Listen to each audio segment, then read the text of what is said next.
जी अस्सलाम वालेकुम, क्या हाल है? सब लोग खैरियत से हैं। चाइना ने भी पाकिस्तान की मदद के लिए अपनी फौजें भिजवा दी हैं और अब इंडिया हर तरफ से फंस चुका है। एक साइड चाइना है, वहां पे महाज गर्म हो रहा है। इस साइड से पाकिस्तान ने अपने महाज, अपनी सारी चीजें गर्म कर दी हैं और इंडिया की तरफ देख रहा है। और उस साइड से बांग्लादेश के अंदर भी एक तब्दीली आ रही है। बांग्लादेश में क्या तब्दीली आ रही है, ये सारी चीजें, सारा सिनेरियो आपके सामने आज के लाइव वीलॉग में हम रखेंगे। और इसके साथ साथ टर्किया की तरफ से भी पाकिस्तान की मदद करने का ऐलान हो चुका है। सऊदी अरेबिया की तरफ से हो गया है, चाइना की तरफ से हो गया है, टर्किया की तरफ से हो गया है। और ऐसा लगता है कि बहुत सारे दोस्त मुल्क पाकिस्तान के साथ खड़े हो गए हैं। तो अब जंग की सूरत हाल क्या है? क्या इंडिया वाकई ही जंग करना चाह रहा है, पीछे हट गया है, या फिर इसे ब्लफ समझा जाए? ये सारी डिटेल हम आपको आज के वीलॉग में बताएंगे। और चाइना की तरफ से पेशरफ्त के बाद इंडिया की 7 रियासतें खतरे में पड़ गई हैं और इंडिया के अंदर एक कोहराम सा बरपा है। और इंडिया अब ये सोच रहा है कि अगर हमने इन 7 रियासतों को बचाना है तो हमें फौज का एक बहुत बड़ा हिस्सा उस साइड पे शिफ्ट करना पड़ेगा। तो एक ये बॉर्डर, फिर दूसरा ये बॉर्डर। तो इंडिया अपनी अफवाज को किस तरह तकसीम करेगा, ये भी आपको इसी वीलॉग में पूरी तफसील से बताएंगे। और इसके साथ साथ इंडिया की तरफ से एक इंकशाफ किया गया है, एक दावा किया गया है कि पाकिस्तान के ऊपर मिसाइलों की बारिश कर दी गई है। ये बारिश किस हद तक दुरुस्त है या फिर ये भी एक ड्रामा है? और अगर ये ड्रामा है तो किसने ये ड्रामा किया है और ये क्यों किया, और इंडिया के अंदर ये ड्रामा क्यों, किस मकसद के लिए किया जा रहा है, ये भी हम आपको आज के वीलॉग में पूरी तफसील से बताएंगे। और पाकिस्तान की तरफ से खुशखबरी है, पाकिस्तान ने एक मिसाइल लॉन्च किया है आज और इस मिसाइल की जो रेंज है 450 किलोमीटर है और इसका नाम रखा गया एक्स इंडस। इसका नाम एक्स इंडस क्यों रखा गया और क्या ये आने वाले दिनों में अगर इंडिया अपनी पाकिस्तान का पानी रोकने के लिए अगर अपने मुल्क के अंदर डैम्स बनाता है तो क्या इस मिसाइल के जरिए उस डैम को तोड़ा जा सकेगा, ये भी आपको इसी वीलॉग में बुरी तफसील से बताएंगे। और इंडियन जेलों के अंदर बंद पाकिस्तानी जो है खतरे का शिकार हो गए हैं। पाकिस्तान का ख्याल यह है कि इनमें से बहुत सारे लोगों से के ऊपर तशद्दुद करके उनसे मनवा लिया जाएगा कि जी हम पाकिस्तान के लिए जासूसी करते रहें या पाकिस्तान के लिए दहशतगर्दी करते रहें, और फिर इनको एनकाउंटर में मार दिया जाएगा और फिर इनकी लाशें आलमी मीडिया के सामने पेश कर दी जाएंगी और कहा जाएगा ये देखें वो दहशतगर्द थे जिन्होंने पहलगाम के अंदर आके मासूम शहरियों को कत्ल किया। तो ये भी एक ड्रामा इंडिया की तरफ से हो सकता है। तो इसके लिए पाकिस्तान ने क्या पेशबंदी की है, ये भी आपको इसी वीलॉग में बताया जाएगा। और एक बहुत बड़ा सवाल जो जिसका जिक्र मैं पहले भी कर सका हूं कि क्या वाकई जंग का खतरा टल गया है या फिर जंग अभी तक सरहदों के ऊपर मौजूद है, ये भी आपको इसी वीलॉग में बताया जाएगा। और 27 सितंबर क्यों अहम है और बार बार हम 27 सितंबर का हवाला क्यों दे रहे हैं, ये भी आपको इसी वीलॉग में बताया जाएगा। लेकिन वीलॉग की तरफ जाने से पहले हमारी आपसे रिक्वेस्ट है कि चैनल को सब्सक्राइब जरूर कीजिएगा और ये जो बेल आइकन है उसको जरूर प्रेस करें ताकि नोटिफिकेशन आपको मिलता रहे। और ये याद रखें कि हमने अपना कॉलम 0 पॉइंट अब ऑडियो फॉर्म में लॉन्च कर दिया है। आप इस लिंक पे क्लिक करके अब हमारा कॉलम सुन भी सकते हैं। एक चीज ध्यान में रखिएगा, जितने लैंड लॉक्ड मुल्क होते हैं उनको अगर आप देखेंगे तो उनका कोई ना कोई ऐसा कॉरिडोर होता है जो इंतहाई नैरो होता है और उस नैरो होने की वजह से वो हमेशा खतरे का शिकार रहते हैं और फिर उन्हें जो हमसाये मुल्क हैं उनके साथ समझौता करना पड़ता है। अब एक और इंफॉर्मेशन जो जाहिर है बहुत सारे लोगों को पता होगी, लेकिन हो सकता है जो आज के नौजवान लोग हैं या नौजवान नस्ल है उसको इस चीज का पता ना हो। लैंड लॉक्ड मुल्क इन मुल्कों को कहते हैं जिनका समंदर के साथ कोई रास्ता नहीं होता, राब्ता नहीं होता। और दुनिया में सबसे ज्यादा ट्रेड का जो रूट है वो समंदर का रूट है। अगर आपके पास समंदर है, साहिल है, तो फिर आप बहरी जहाज़ों के जरिए बड़ी बड़ी ट्रेड कर सकते हैं, फिर आप इकोनॉमिकली बड़े स्टेबल हो सकते हैं। अमेरिका इसलिए भी सुपर पावर है कि उसकी चारों साइडों के ऊपर समंदर है और बहुत ज़्यादा पोर्ट्स हैं और हर किस्म की पोर्ट से वो फ़ायदा उठा सकता है, इसलिए भी उसको सुपर पावर कहा जाता है। साथ साथ चाइना जो है वो भी सुपर पावर इसलिए बन रहा है कि उसका 75% उसका इलाका ऐसा है जो समंदर के साथ टच करता है और वहाँ पर उसकी बंदरगाहें मौजूद है। इंडिया भी अपने आप को प्रोग्रेस कर रहा है, आगे बढ़ रहा है इकोनॉमिकली। उसकी वजह यह है कि उसका भी बहुत बड़ा रकबा है जो समंदर के साथ टच करता है। पाकिस्तान जो है वो भी इकोनॉमिकली वायबल हो सकता है क्योंकि उसकी वजह यह है कि हमारी जो कोस्टल लाइन है वो भी बहुत लंबी है। लेकिन वो मुल्क जो कोस्टल लाइन से दूर होते हैं, जो समंदर से दूर होते हैं, उनको लैंड लॉक्ड कंट्री कहा जाता है।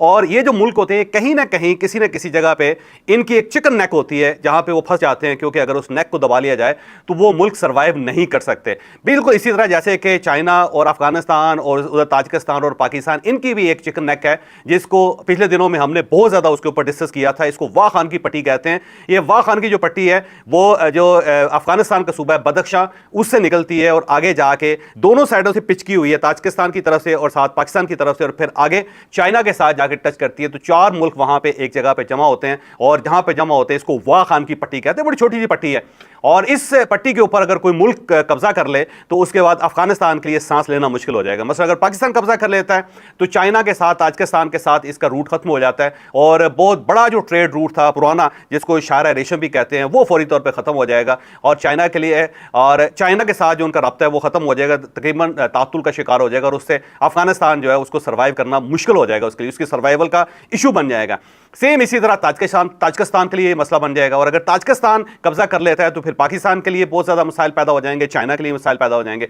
और अगर चाइना आगे बढ़ के इस चिकन नेक के ऊपर कब्जा कर लेता है तो फिर 3 मुल्कों के लिए खतरा पैदा हो जाएगा, पाकिस्तान के लिए, ताजिकिस्तान के लिए और अफगानिस्तान के लिए। तो इसको कहते हैं चिकन नेक। तो यानी कि जैसे मुर्गा होता है उसकी लंबी सी गर्दन होती है, तो वो गर्दन जो होती है सब कुछ होता है। इवन आप देख लें कि जितने मुर्गे पकड़े जाते हैं ना, जब आप पकड़ते हैं तो आप उसको गर्दन से पकड़ते हैं, क्योंकि गर्दन जो है उसको फिर छुड़वाना उसके लिए मुमकिन नहीं होता और फिर उसको कैरी करना, आप उठा के मुर्गे को इधर से उधर ले जाएं। तो बिल्कुल इसी तरह मुल्क हैं, जब उनकी चिकन नेक किसी के हाथ में आ जाती है तो मुल्क फिर उसी तरह तड़पता है जिस तरह एक मुर्ग तड़पता है या मुर्गी तड़पती है। तो इंडिया की भी एक चिकन नेक है और ये चिकन नेक जो है ये बेसिकली बिल्कुल चाइना के बॉर्डर के ऊपर है। अगर आप इंडिया का नक्शा देखें तो इंडिया की जो 7 स्टेट्स हैं जिनको 7 सिस्टर्स कहा जाता है, ये बिल्कुल एक्सट्रीम आप समझें कि नॉर्थ की तरफ है, बल्कि नॉर्थ नहीं या वेस्ट की तरफ आप कह सकते हैं, बिल्कुल एक्सट्रीम जाके हिमालय के साथ जाके मिलती हैं और इसकी तीनों साइडों के ऊपर 3 मुल्क हैं। अगर आप नक्शे को कभी थोड़ा सा एनलार्ज करके देखें, थोड़ा सा फोकस करके देखें तो आपको वहाँ पे 3 मुल्क नेपाल नजर आएगा, बांग्लादेश नजर आएगा और भूटान नजर आएगा। तो इन 3 मुल्कों के साथ इसकी सरहद मिलती है और इस सरहदों के दरमियान 7 स्टेट्स है, 7 स्टेट्स है इंडिया की, और इनके रास्ता जो है, जो पूरे इंडिया के साथ जो इनका रास्ता है वो बिल्कुल चाइना की बॉर्डर के साथ से, चाइना की सरहद के साथ से होता है। और जहाँ पे चाइना इस सारी सूरत को टच करता है वो अगर आप उस जगह पे जाके देखें तो आपको एक जगह नजर आएगी, सिलीगुड़ी उसका नाम है। तो सिलीगुड़ी कॉरिडोर है, ये चिकन नेक है एक, और इसका जो टोटल रकबा है वो 20 से लेकर 27 किलोमीटर है। यानी 20 से लेकर 27 किलोमीटर एक नैरो सी पट्टी है, कॉरिडोर है, जैसे वाह खान कॉरिडोर है। तो अगर इसके ऊपर कब्जा कर ले, कोई भी मुल्क कब्जा कर ले, इंडिया कब्जा कर ले, तो फिर भूटान के लिए, फिर बांग्लादेश के लिए, फिर नेपाल के लिए इशू बन जाएगा। और अगर चाइना कब्जा कर लेता है तो सबसे बड़ा इशू जो होगा वो इंडिया के लिए होगा, क्योंकि इंडिया की 7 स्टेट्स जो हैं वो फिर उससे उसका राब्ता कट जाएगा। फिर दिल्ली वहाँ पे ना कोई पैगाम भिजवा सकेगा, ना ही वहाँ पे फौज अपनी भेज सकेगा, ना ही वहाँ से कोई तजारत हो सकेगी। इसी तरह अगर बांग्लादेश इसके ऊपर कब्जा कर लेता है तो फिर आप सूरत हाल देख लें, भूटान कब्जा कर लेता है तो फिर आप सूरत हाल देख लें, नेपाल अगर कब्जा कर लेता है तो फिर आप सूरत हाल देख लें। लेकिन तीनों जो मुल्क हैं वो इंडिया के मुकाबले में बहुत छोटे हैं। नेपाल ये हरकत नहीं कर सकेगा, भूटान बहुत ही छोटा मुल्क है, वो सोच ही नहीं सकेगा क्योंकि उसके पास फौज ही नहीं है। तो जिस मुल्क के पास है फौज ही नहीं है, बस आप समझें कि फौज के नाम पे थोड़ी सी पुलिस है, तो वो किस तरह इतना बड़ा कदम उठा सकता है। और साथ ही बांग्लादेश जो है, बांग्लादेश से खतरा होता है इंडिया को हमेशा, लेकिन जाहिर है उसकी अपनी इकनॉमिक सूरत हाल, पोलिटिकल सूरत हाल इस किस्म की है कि वो इस किस्म का वेंचर नहीं कर सकेगा। अलबत्ता चाइना जो है वो इस सारी सूरत हाल की जोग्राफिया से वाकिफ़ है। वो हमेशा जब भी इंडिया और पाकिस्तान की कोई टेंशन होती है तो हमेशा चाइना आगे बढ़ता है और इस चिकन नेक के ऊपर वो खारिज करना शुरू कर देता है, जिससे इंडिया को बड़ी तकलीफ होती है। अगर आपको 1962 की 1962 की जंग अगर आपको याद हो, बल्कि 1965 की जंग जो पाकिस्तान की हुई थी, उससे पहले चाइना और इंडिया की एक जंग हुई थी, उसको 1962 की जंग कहते हैं। और उस वक्त भी चाइना इसी कॉरिडोर से आगे बढ़ा था और उस वक्त फिर इंडिया के साथ उसकी जंग स्टार्ट हो गई थी। और उस वक्त जवाहरलाल नेहरू वज़ीर-ए-आज़म होते थे इंडिया के, और उन्हें खतरा यह था कि कहीं पाकिस्तान इस सूरत हाल का फ़ायदा ना उठा ले, तो उन्होंने फिर पाकिस्तान के साथ आके बाकायदा मुज़ाकरात भी किए थे और पाकिस्तान को पानी भी ज़्यादा दिया, पाकिस्तान के साथ डायलॉग भी किया, अमेरिका को भी दरमियान में इस्तेमाल किया, और उन सब ने फिर सदर अयूब खान को रोका कि आपने इस सूरत हाल का फ़ायदा नहीं उठाना। लेकिन उसके बाद जब 1965 की जंग हुई और पाकिस्तान और इंडिया बहुत ज़्यादा आगे बढ़ गए उस जंग में, तो चाइना ने मदद फिर उस वक्त पाकिस्तान की थी। उन्होंने इंडिया के ऊपर क्लेम किया कि हमारी जो भेड़ें हैं इन लोगों ने चोरी कर ली हैं, लिहाजा हमारी भेड़ें वापस की जाए, और साथ ही उन्होंने अपनी अफवाज इसी चिकन नेक के ऊपर भिजवा दी थी और वहाँ सूरत हाल बहुत ख़राब हो गई थी। फिर इंडिया को दोनों महाजों के ऊपर अपनी फौजें भेजना पड़ी थी, यानी उस साइड पर भी और इस साइड के ऊपर भी, पाकिस्तान की तरफ भी। अब भी वो सूरत हाल है, क्योंकि जब भी पाकिस्तान और इंडिया की टेंशन होती है तो चाइना चिकन नेक से उस साइड से पाकिस्तान की मदद करता है। तो कल चाइना ने पाकिस्तान की मदद करनी शुरू की, उसने इस सिलीगुड़ी के इलाके में अपनी फौजें उतार दी और वहाँ पे उन्होंने जंगी मशकें शुरू कर दी हैं। तो बिल्कुल हिमालय के दामन में जहाँ पे चाइना का कब्जा है और बिल्कुल साथ इंडिया का बॉर्डर है, वहाँ पे इस वक्त चाइनीज़ फौजें मौजूद हैं और वो बड़ी धड़ाधड़ किस्म की मशकें कर रहे हैं, बहुत आगे बढ़ रहे हैं, हर किस्म का हथियार वहां पे वो टेस्ट कर रहे हैं। तो उससे इंडिया के अंदर बहुत सनसनी फैल गई है कि एक साइड पे पाकिस्तान तैयार होकर बैठा हुआ है और वो रोजाना की बुनियाद पे कोई ना कोई मिसाइल दाग देता है, फिर अपनी फौजों को लेकर आगे बढ़ जाता है, कभी स्ट्राइकिंग कोर जो है उसको एक्टिव कर देता है, फिर डिफेंसिव कोर को एक्टिव कर देता है, कभी वो अपने जहाज बॉर्डर पे ले आता है और वो उधर से धड़ करते हुए निकलते जाते हैं, गुजरते जाते हैं। और साथ साथ जो मीडिया की जंग है वो पाकिस्तान ने अपने कंट्रोल में कर ली हुई है, बयानिया उसका बड़ा तगड़ा है और बार बार पूरी दुनिया को से रब्ता करके कहा जाता है जी इंडिया से हमें सबूत लेके दें। अगर इंडिया के पास कोई सबूत है तो हम हर किस्म का कंप्रोमाइज करने के लिए तैयार हैं, अगर हम मुजरिम हैं तो हम हाजिर हैं। लेकिन अगर इंडिया के पास सबूत नहीं है या वो सबूत पेश नहीं करता तो फिर हमारे ऊपर इल्ज़ाम कैसे लग सकता है। तो पाकिस्तान सफारती महाज पे कामयाब हो रहा है, बयानिए की जंग जीत रहा है, इंफॉर्मेशन की जंग जीत रहा है और साथ साथ अपने हथियारों की, अपने अफवाज की, पाकिस्तान की यूनिटी की जंग जीत रहा है। तो ये सारी जंगें जीतने के साथ साथ उसने चाइना को भी एक्टिव कर दिया और चाइना भी अब पाकिस्तान की मदद के लिए आ गया है। तो इससे इंडिया अपने आप को बड़ा वीकर फील कर रहा है, इसमें बड़ा कमज़ोर महसूस कर रहा है, क्योंकि अब उसे अपनी अफवाज को 2 हिस्सों में तकसीम करना पड़ेगा, बल्कि 3 हिस्सों में, 4 हिस्सों में तकसीम करना पड़ेगा। फौज का एक बहुत बड़ा हिस्सा उसे जो सिलीगुड़ी है उस साइड पे भेजना पड़ेगा ताकि वहां पे चाइना का मुकाबला किया जा सके, चाइना को बताया जा सके कि हम भी जाग रहे हैं, आप फिक्र ना करें, हम भी आपके साथ लड़ने के लिए तैयार हैं। दूसरा जंग का बहुत बड़ा फौज का बड़ा हिस्सा जो है पाकिस्तान की सरहदों पर उसे शिफ्ट करना पड़ेगा और एक फौज का बड़ा हिस्सा उसे इंटरनल जो सिक्योरिटी है उसके लिए वक्फ करना पड़ेगा, क्योंकि उसे खतरा है कि कहीं ऐसा ना हो कि जो अकलीतें हैं इंडिया के अंदर वो खड़ी हो जाएं और वो हिंदुओं के खिलाफ डांगे खींच लें या डंडे खींच लें या फिर तलवारें निकाल लें, क्योंकि वहाँ जो दलित है उनकी तादाद भी दूसरे हिंदुओं के मुकाबले में ज़्यादा है, फिर मुसलमान हैं, फिर सिख हैं, वहाँ पे क्रिश्चियंस हैं, तो ये सारी कम्युनिटी वहाँ पे बड़ी तंग है। तो लिहाजा उन्हें इंटरनल सिक्योरिटी के लिए भी फौज चाहिए, तो एक फौज का बड़ा हिस्सा उन्हें इंटरनल सिक्योरिटी के लिए रखना पड़ेगा और फौज का एक चौथा हिस्सा जो 7 लाख फौज है वो उन्हें मकबूजा कश्मीर में रखना पड़ेगी, क्योंकि वहाँ पर भी इंटरनल सिक्योरिटी का इशू है, वहाँ पर भी जो कश्मीरी हैं उन्हें आराम से नहीं बैठने देंगे। तो फिर उनकी फौज 4 हिस्सों में तकसीम हो गई और ये जो तकसीम है इसके साथ पाकिस्तान के साथ जंग लड़ना इतना आसान काम नहीं होगा। तो चाइना ने पाकिस्तान की खुलकर मदद कर दी है, उसने सिलीगुड़ी कॉरिडोर के सामने अपनी मशकें स्टार्ट कर दी हैं और नॉर्दर्न ईस्टर्न जो उनके स्टेशंस हैं वहाँ पे एक्टिव कर दिया उन्होंने और वहाँ जो है बहुत सूरत हाल ख़राब होगी। अब ये जो कॉरिडोर है ये इंडिया की 7 स्टेट्स जो है उनके साथ जुड़ता है और 7 स्टेट्स के साथ जो राब्ता है, वाहिद राब्ता जो है इसी कॉरिडोर के ज़रिए होता है। यहीं से उनकी बसेस जाती हैं, यानी कि सड़कें जाती हैं और यहीं से उनके जहाज़ भी दूसरी साइड पर जाते हैं और अगर इस पर कब्जा हो जाता है तो एयर ट्रैफिक भी रुक जाएगी इंडिया की, फिर वो इन 7 स्टेट्स के अंदर लैंड नहीं कर सकेगा, क्योंकि उसकी वजह यह है कि साइडें जो है वो दुश्मन के पास चली जाएंगी या दूसरे मुल्कों के पास चली जाएंगी। अब ये जो 7 स्टेट्स है इनको अगर आप याद रखना चाहते हैं तो एक फार्मूला बना हुआ है इंटरनेशनल लेवल पे, वो AMNMMTAS है। ये अब इसका कोई लफ्ज़ बनता है फौरी तौर पे मुझे इसके बारे में नहीं पता, मैं अपनी कोताही तस्लीम करता हूँ कि ये जो अल्फ़ाबेट्स क्रिएट किए गए हैं ये क्यों क्रिएट किए गए हैं, डेफिनेटली इसका कोई ना कोई एल्गोरिदम होगा जो सरदस्त मुझे पता नहीं है। लेकिन अरुणाचल प्रदेश है, इसकी एक स्टेट है, दूसरी मणिपुर स्टेट है, फिर मेघालय है और फिर मिज़ोरम है, फिर त्रिपुरा है, फिर आसाम है और फिर नागालैंड है।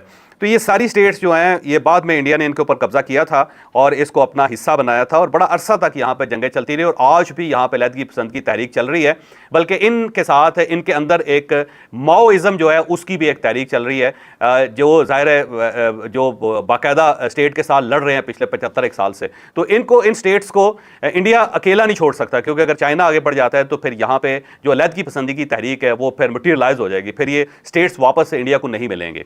तो एक नया क्राइसिस इंडिया के लिए इस वक्त पैदा हो गया है और मेरा ख्याल ये है कि चाइना ने जो चंद दिन पहले कहा था कि हम आयरन ब्रदर हैं, तो आयरन ब्रदर होने का उन्होंने सबूत दे दिया और चाइना हमेशा इस मरहले पे आगे पाकिस्तान की मदद करता है। इसके साथ साथ बांग्लादेश के अंदर भी अब आवाज़ें उठना शुरू हो गई। बांग्लादेश की एयरफोर्स ने चंद दिन पहले जंगी मशकें की थी और भरपूर किस्म की जंगी मशकें की थी, उन्होंने अपनी पूरी एयरफोर्स को एक्टिव किया था और उससे भी इंडिया के अंदर अलार्म बजना शुरू हो गए थे। लेकिन अब वहाँ पे जनरल्स हैं, जर्नैल हैं, उन्होंने भी बातें करनी शुरू कर दी। वहाँ पे एक जनरल है, मेजर जनरल फजलुर रहमान उनका नाम है, और ये जो बॉर्डर गार्ड्स हैं, ये ज़हन में रखिएगा कि बांग्लादेश के अंदर बॉर्डर गार्ड्स होते हैं, बाकी जो पाकिस्तान और इंडिया के अंदर है वो बॉर्डर सिक्योरिटीज़ हैं, लेकिन वहाँ पे बॉर्डर गार्ड्स हैं बांग्लादेश के। तो बॉर्डर गार्ड्स के ये चीफ भी रहे हैं और इन्होंने एक इंटरव्यू दिया, उस इंटरव्यू में उन्होंने कहा कि अगर पाकिस्तान और इंडिया की जंग शुरू हो जाती है तो बांग्लादेश को चाहिए कि आगे बढ़े और आगे बढ़ के इस कॉरिडोर के ऊपर कब्जा कर ले, जिसे सिलीगुड़ी कहते हैं, और उसके बाद जब कब्जा कर लिया जाएगा तो 7 स्टेट्स जो है उसके ऊपर बांग्लादेश काबज हो सकता है। और क्योंकि उसकी वजह यह है कि ये जो स्टेट्स हैं इनके अंदर बंगाली भी हैं, बड़ी तादाद में बंगाली हैं और इनकी जो लैंग्वेजेस हैं उनके अंदर बंगाली वर्ड्स भी बहुत ज़्यादा हैं और मौसम भी मिलता है, हर चीज़ मिलती है, तो बांग्लादेश बड़ी आसानी से उसके ऊपर कब्जा कर सकता है, क्योंकि बंगाली फ़ौज जो है वो इस रीजन में पाकिस्तान के बाद बड़ी तगड़ी है। तो इस किस्म की आवाज़ें अब बांग्लादेश के अंदर से आनी शुरू हो गई हैं।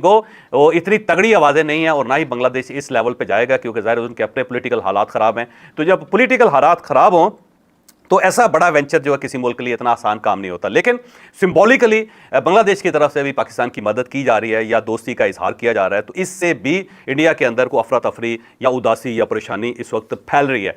तो चाइना की तरफ से जो पेशरफ्त है उसका पाकिस्तान को फ़ायदा हो रहा है, बांग्लादेश की तरफ से जो आवाज़ें आ रही हैं उसका फ़ायदा हो रहा है, और इसके साथ साथ जो दुनिया भर के सफ़ीर पाकिस्तान की मदद कर रहे हैं इस वक्त, उससे भी इस जंग को डिफ्यूज़ करने में या इस जंग की शिद्दत को कम करने में बहुत फ़ायदा हो रहा है। तो ये एक बड़ी पेशरफ्त है इस पूरे खित्ते के अंदर, जिसके बाद इंडिया का जो जज्बा था आगे बढ़ने का या पाकिस्तान के ऊपर काबज़ होने का या पाकिस्तान को नुकसान पहुँचाने का, वो मांद पड़ता हुआ नज़र आ रहा है। इसके साथ साथ पाकिस्तान ने आज अब्दाली वेपन सिस्टम जो है वो लॉन्च कर दिया है, और ये याद रखें कि ये जो अब्दाली वेपन सिस्टम है ये किस चीज़ पे है, ये इस अहमद शाह अब्दाली के ऊपर है। अहमद शाह अब्दाली एक बहुत बड़ा वॉरियर था और इसका अफगानिस्तान के साथ ताल्लुक था। 1747 में इसने हिंदुस्तान के ऊपर हमला किया था, और उसकी वजह यह थी कि जब मुगल स्टेट कमज़ोर हो रही थी और बहुत ज़्यादा कमज़ोर हो रही थी, तो उस वक्त यहाँ पे मराठे, जिनको हम मराठे कहते हैं और ये हिंदी में मराठे कहलाते हैं, तो वो बहुत तगड़े हो गए थे।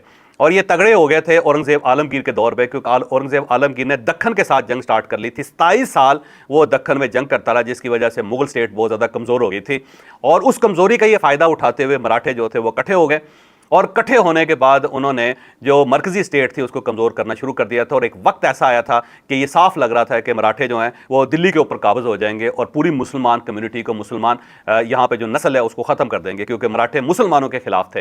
ये जो दक्खन का इलाका है, अगर आप इसको देखें तो आपको फिर ये पता चलेगा कि आज के बड़े बड़े जो शहर हैं वो दक्खन की स्टेट्स का हिस्सा थे। इवन जो ये बम्बे जो है वो भी उस वक्त इसी का हिस्सा था, दक्खन का हिस्सा था, और यहाँ पे सब मराठे थे, इसीलिए मराठी लैंग्वेज जो है वो बम्बे के अंदर भी बोली जाती है। ये सारा रीजन, गुजरात काठियावाड़ का इलाका, ये सारा इलाका जो था दक्खन था, और यहाँ पे औरंगजेब आलमगीर लड़ता रहा था, और ये सारे लोग इकट्ठे हो गए थे, मराठे थे। और जो आरएसएस है उसके भी अंदर मराठों की तादाद ज़्यादा है, और ये पुरानी तहरीक है जिसको बाद में उन्होंने आरएसएस का नाम दे दिया। और उनका मकसद ये है कि जो हिंदुस्तान है वो सिर्फ हिंदुओं का है और मराठा हिंदुओं का है, और बाकी सबको यहाँ से निकाल देना चाहिए। और वो कहते हैं कि मराठा जो कौम है वो सबसे तगड़ी कौम है और उसका मुकाबला कोई नहीं कर सकता, और ये शाह सवार होते हैं, ये बहादुर होते हैं, ये गर्दनें काटना इनका काम होता है। और जो एक मराठा होता है वो हाथ में खून ले के पैदा होता है, और वो हम जो पंजाबी में कहते हैं गुड़ती देना होता है ना आपने देखा होगा। वो कहते हैं मराठा बच्चा जो होता है ना, उसको जब वो पैदा होता है तो उसके हाथ के ऊपर खून लगा के उसको चटवाया जाता है, या वो जो ज़्यादा बड़ा वॉरियर होता है तो जब पैदा होता है तो उसके हाथ के ऊपर खून होता है। तो ये उन्होंने कहा जी मराठे जो है ना वो पूरे हिंदुस्तान के मालिक हैं, और आरएसएस के अंदर जो है ज़्यादातर मराठे हैं, और ये वही तहरीक है जो बहुत अरसे से सब कॉन्टिनेंट के अंदर चल रही है कि मुसलमानों को यहाँ से निकाला जाए। तो अहमद शाह अब्दाली ने 1747 के अंदर हिंदुस्तान में आके मराठों को बिल्कुल बराबर कर दिया था। ये पानीपत की तीसरी लड़ाई थी, अगर आपको याद हो, अगर आपने बचपन में ज्योग्राफिया पढ़ा है या तारीख पढ़ी है तो आपको पानीपत की तीसरी लड़ाई आपको याद होगी। इसके अंदर बड़ी खौफनाक लड़ाई हुई थी, और उसके अंदर बिल्कुल मराठों को बराबर करके अहमद शाह अब्दाली फिर हिंदुस्तान से वापस चला गया था। तो ये आखिरी वॉरियर था, बड़ा वॉरियर था, जैसे हिंदुस्तान में आके ईंट से ईंट बजा दी थी इंडिया की, और उसका जो तासुर है, उसका जो ख्याल है, उसका जो एहसास है वो अभी तक इंडिया की तारीख के अंदर मौजूद है। इसलिए अब्दाली से बहुत ज़्यादा डरते हैं इंडियन। जब भी अब्दाली का नाम आता है या महमूद गजनवी का नाम आता है तो इंडिया के अंदर कपाहट शुरू हो जाती है। उसकी वजह यह है कि ये महमूद गजनवी से बहुत घबराते थे कि कुछ 17 हमले किए थे, ईंट से ईंट बजा दी थी इंडिया की, और सबसे बड़ा मंदिर इनका जो सोमनाथ था वो तोड़ के, उसका बल्कि दरवाज़ा जो था उसका बुत तोड़ के वो गजनवी ले गया था, और वहाँ जो उसने अपना जो महल था उसकी सीढ़ियाँ बनवा ली थी उससे। तो इस कदर वो खौफनाक आदमी था, और उसने हिंदुस्तान को बिल्कुल बराबर कर दिया था। और आखिरी जो वॉरियर आया था अफगानिस्तान से अहमद शाह अब्दाली था, जिसने मराठों को बिल्कुल ख़त्म कर दिया था, और उसके बाद आज तक मराठे सर नहीं उठा सके। तो इसलिए जब भी अब्दाली का नाम आता है तो इंडिया के अंदर बड़ी सनसनी फैलती है, कपाहट होती है, और वो किसी भी शख्स का नाम अगर अब्दाली हो तो नापसंद करते हैं लोग उसको। तो पाकिस्तान ने अब्दाली के नाम से एक मिसाइल सिस्टम बनाया, बड़ा पुराना सिस्टम है, हतफ भी इसको कहते हैं, हतफ 1 है, हतफ 2 है, और इसको अब्दाली का नाम भी दिया गया है। तो आज अब्दाली का वेपन सिस्टम जो है वो पाकिस्तान ने लॉन्च किया है, मिसाइल है, इसे दोबारा चलाया है, और ये 450 किलोमीटर तक मार कर सकता है, और इसके ऊपर ये ज़मीन से ज़मीन के ऊपर वार करता है, ज़मीन से लॉन्च किया जाता है, ज़मीन के ऊपर गिरता है, और इसका नाम एक्स इंडस रखा गया है। और एक्स इंडस इसलिए किया गया है कि जो इंडस रिवर है वो उसका जो मुआहदा है वो इंडिया ने तोड़ा है, और इंडिया ये दावा कर रहा है कि हम इंडस रिवर जो पाकिस्तान का सबसे बड़ा रिवर है, जो पाकिस्तान की लाइफ लाइन है, उसके ऊपर एक डैम बना के उसके पानी को डाइवर्ट कर देंगे और पाकिस्तान को हम प्यासा मार देंगे। तो ये मिसाइल जो है इस वक्त लॉन्च करने का मकसद ये है कि जनाब हमारे पास एक अब्दाली है और उसे बनाया इसलिए गया है कि अगर आप डैम बनाएंगे इंडस के ऊपर तो 450 किलोमीटर का फासला तय करके ये उस डैम को तबाह कर देगा। तो इंडिया को एक पैगाम दिया गया है कि अगर आपने माहिदा तोड़ दिया, अगर आपने इंडस रिवर को डाइवर्ट करने की कोशिश की, अगर आपने वहां पे डैम बनाने की कोशिश की, तो हमारे पास एक और इंडस है जो मिसाइल है जिसके ऊपर वेपन हर किस्म का आ सकता है, ये वहां पे उस डैम को तोड़ेगा। और ये पाकिस्तान बार बार ये क्लेम कर रहा है कि जब भी पानी रोका जाता है किसी मुल्क का तो ये बेसिकली एक्ट ऑफ वार होता है और ये हमारे लिए खुली जंग है, हम इसे बर्दाश्त नहीं करेंगे। तो पाकिस्तान अपना मुकदमा तैयार कर रहा है, अपना केस बिल्ड कर रहा है कि जनाब अगर आपने ये हरकत की तो हम आपको नहीं छोड़ेंगे। तो आज उस अब्दाली वेपन सिस्टम को चला के उसकी एक्सरसाइज करके दिखाया गया है और वो बाकायदा ठीक अपने मुकाम से चला और ठीक मुकाम पे गिरा। एक्यूरेसी थी इसके अंदर और इसके ऊपर पूरी कौम ने अफवाज पाकिस्तान को मुबारकबाद भी पेश की, प्राइम मिनिस्टर की तरफ से, प्रेसिडेंट की तरफ से, फिर आर्मी चीफ की तरफ से, फिर जो साइंटिस्ट जिन्होंने ये बनाया है उनको मुबारकबाद पेश की गई। तो पाकिस्तान ने आज भी इंडिया के ऊपर धाक बिठा दी है। मुझे लगता है कि अगर ये सिलसिला इसी तरह जारी रहा तो फिर दोबारा एक गजनवी चला के दिखाया जाएगा कि हमारे पास वो सारे लोग हैं, सारे वेपन हैं जो हिंदुस्तान को हमेशा फतह करते रहे। तो आप ये ना समझें कि पानीपत का दौर ख़त्म हो गया है, अभी दोबारा पानीपत 1 हो सकता है, पानीपत 2 हो सकता है, पानीपत 3 भी हो सकता है और हम आपकी मत मार के रख देंगे। तो पाकिस्तान की तरफ से ये एक वाज़ेह मैसेज है। पाकिस्तान ने दोबारा उन 523 लोगों का जिक्र किया है जो इस वक्त इंडिया की जेलों के अंदर हैं। ये पाकिस्तानी हैं, इनको मुख्तलिफ औकात में गिरफ्तार कर लिया गया था। किसी का वीज़ा एक्सपायर हो गया था इसलिए गिरफ्तार हो गया, किसी ने गलती से सरहद पार कर ली उसको गिरफ्तार कर लिया गया। जो मुशेरे पाकिस्तान के हैं वो मछलियां पकड़ते हुए जब इंडियन वाटर्स में चले जाते हैं तो उनको वहाँ पे गिरफ्तार कर लिया जाता है। तो 723 लोग इस वक्त पाकिस्तानी इंडियन जो जेलें हैं उसके अंदर बंद हैं। इसके साथ साथ 56 ऐसे लोग हैं जिनकी फहरिस्त पाकिस्तान ने रिलीज़ की थी जो इंडिया की खुफिया एजेंसियों की हिरासत में है और इनका रिकॉर्ड जो है किसी जगह पेश नहीं किया गया, इन्हें अदालत में पेश नहीं किया गया। पाकिस्तान को ख़तरा है कि इंडिया इनमें से कुछ लोगों को कत्ल करके और उनके हाथ में वेपन दे के उसकी तस्वीरें बना के उनके शनाख्ती निशान जो हैं उनको डेवलप करके उनकी ऑडियो रिकॉर्ड करके या उनकी ऑडियो या उनकी आवाज़ को मैनिपुलेट करके एआई के ज़रिए ये इस्टेब्लिश करने की कोशिश करेगा कि ये वो लोग थे, ये वो दहशतगर्द थे जो पाकिस्तान से आए थे और पहलगाम के अंदर इन्होंने 26 लोग कत्ल कर दिए थे और फिर उस रिपोर्ट को आलमी दुनिया के सामने पेश किया जाएगा। तो पाकिस्तान को ये ख़तरा है कि ये जो 56 लोग हैं इनकी जान को ख़तरा है या ये 723 लोग हैं वो इस वक्त इंडिया की हिट लिस्ट पे हैं। इंडियन उनमें से किसी का इनकाउंटर करके पाकिस्तान के खाते में डाल सकता है। तो पाकिस्तान बार बार आलमी दुनिया को ये बता रहा है कि जनाब आप इन लोगों के ऊपर भी तवज्जो करें, बल्कि पाकिस्तान ने दरख्वास्त कर दिया है कि जो लोग जेलों के अंदर मौजूद हैं इंटरनेशनल ऑब्जर्वर्स को जाके उनसे मिलना चाहिए और ये देखना चाहिए कि क्या वाकई 723 लोग वहाँ पे मौजूद हैं या नहीं। कहीं ऐसा तो नहीं है कि इंडियन सीक्रेट एजेंसीज उनको निकाल के किसी साइड पे ले गई है और उनके साथ मिल के एक पूरा ड्रामा रचाया जा रहा है, क्योंकि जब कोई कैदी होता है तो वो ज़्यादा देर तक बेचारा तशद्दुद को बर्दाश्त नहीं कर सकता। तो कहीं ऐसा ना हो कि इंडिया इनको बाकायदा इस्तेमाल करके पाकिस्तान को बदनाम करने की कोशिश करे। तो पाकिस्तान ने आज फिर दोबारा इस चीज़ का इजहार कर दिया है। इसके साथ साथ पाकिस्तान से तमाम डायरेक्ट और इनडायरेक्ट ट्रेड जो है इंडिया ने उस पर पाबंदी लगा दी है। पहले डायरेक्ट ट्रेड पर पाबंदी लगाई थी और अब इनडायरेक्ट जो ट्रेड है यानी कि आप कोई चीज़ भी पाकिस्तान से किसी दूसरे मुल्क के ज़रिए नहीं भिजवा सकते, ना आप अफगानिस्तान से भिजवा सकते हैं, ना आप यूएई से भिजवा सकते हैं, ना आप चाइना से भिजवा सकते हैं, ना आप नेपाल और श्रीलंका से भेज सकते हैं, क्योंकि ये ऑल्टरनेट रूट थे ट्रेड के। बहुत सारी ऐसी चीज़ें हैं जो इंडियन ताजरों को ज़रूरत होती है पाकिस्तान की, तो जब पाकिस्तान से ट्रेड बंद होती है तो किसी दूसरे मुल्क को इस्तेमाल किया जाता है, पाकिस्तान की प्रोडक्ट इंडिया में जाती हैं। जैसे इंडियन प्रोडक्ट्स जो हैं वो दूसरे मुल्कों से होकर पाकिस्तान में पहुँचती है, उससे कास्ट में इजाफा हो जाता है, प्राइस में इजाफा हो जाता है, लेकिन वो मतलूबा जगह पर पहुँच जाती हैं। लेकिन इंडिया ने अब उसके ऊपर भी पाबंदी लगा दी। उन्होंने कहा जी पाकिस्तान की कोई भी चीज़ जो पाकिस्तान के अंदर उगती है, पाकिस्तान में बनती है या पाकिस्तान का उसके ऊपर थोड़ा सा भी कंट्रीब्यूशन है तो उसे इंडिया के अंदर वेलकम नहीं किया जाएगा। तो एक और तरह की पाबंदी भी लगा दी। और इसके साथ साथ वो ट्रक्स जो अफगानिस्तान से आते थे इंडिया के लिए, और वो एक ट्रेड है जो ज़ाहिर है पाकिस्तान सिर्फ पाकिस्तान जो अफगानिस्तान को लैंड लॉक कंट्री होने की वजह से जो फैसिलिटी दे रहा है, वो ट्रक्स जो थे वो अफगानिस्तान से होके पाकिस्तान आके इंडिया चले जाते थे, उनके ऊपर भी पाबंदी लगा दी। और इस वक्त अफगान ट्रक्स जो हैं वो वाघा बॉर्डर के ऊपर खड़े हैं और इंडियंस ने अपने गेट बंद कर दिए हैं। तो अफगानिस्तान को बहुत ज़्यादा नुकसान हो रहा है इस सारी सूरत हाल का। तो अफगानों को ये बताना ज़रूरी है कि और छुपो आप लोग जो आप इंडिया के बड़े करीब होते थे और आप ये समझते थे कि इंडिया आपका मामा है और आपको वो मामा जी बड़ी फैसिलिटी प्रोवाइड करेंगे और हर मुश्किल वक्त में आपके काम आएंगे। तो ये देख लें आपके ट्रक जो है वाघा बॉर्डर पर खड़े हुए हैं, उसके ऊपर भी पाबंदी लगा दी इंडिया ने। तो जनाब आप जाके जफ्फी डालें अब मोदी साहब को। इसके साथ साथ एक बाबा बनारस के नाम से एक सोशल मीडिया अकाउंट चला रही है, आप इसको जानते होंगे। ये हमेशा बाबा बनारस के नाम से पाकिस्तान के खिलाफ एक जहर उगला जाता है। बनारस एक ऐसा शहर है जो मजहबी तौर पे बहुत ज़्यादा मुकद्दस समझा जाता है इंडिया के अंदर। और वहाँ पे अगर आपने सुना होगा, दो चीज़ें बड़ी मशहूर हैं, एक बनारसी साड़ियाँ बड़ी मशहूर हैं जो पूरे दुनिया में बिकती हैं, और क्योंकि यहाँ पे जो जुलाहे हैं वो बड़े पुराने ज़माने से बनारसी साड़ियाँ बना रहे हैं और उनकी बड़ी कीमत पूरी दुनिया के अंदर है और बड़ी मार्केट है उसकी। और दूसरा ये है कि जो हिंदू आखिरी जो उनके सफ़र होता है वो बनारस के अंदर तय होता है।